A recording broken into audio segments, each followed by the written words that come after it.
সিরাজ ফাউন্ডেশনের পক্ষ থেকে কুড়িগ্রাম জেলার চর অঞ্চলে অবস্থিত প্রায় 50 জন বিধবা মহিলাদেরকে কোরবানির গোশত আলহামদুলিল্লাহ বিতরণ করা হলো।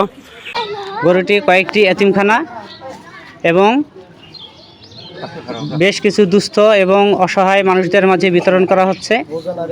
আমাদের সামনে যারা আছে দুস্থ অসহায় মানুষরা, তাদেরকে এই সিরাজ ফাউন্ডেশনের পক্ষ থেকে কোরবানির গোশত প্রদান করা হয়েছে।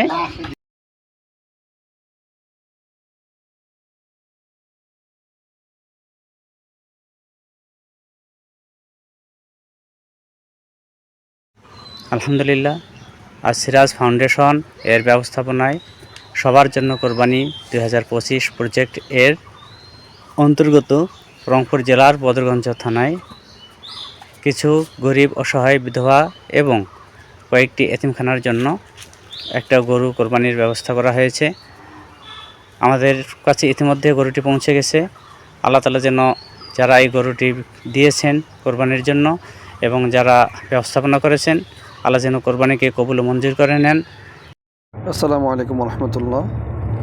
আলহামদুলিল্লাহ, সিরাজ ফাউন্ডেশন এবং মারহামা ওয়েলফেয়ার ফাউন্ডেশনের যৌথ উদ্যোগে বাংলাদেশের বিভিন্ন প্রান্তিক অঞ্চলে আমরা 2025 কোরবানি প্রজেক্ট আমরা বাস্তবায়ন করেছি।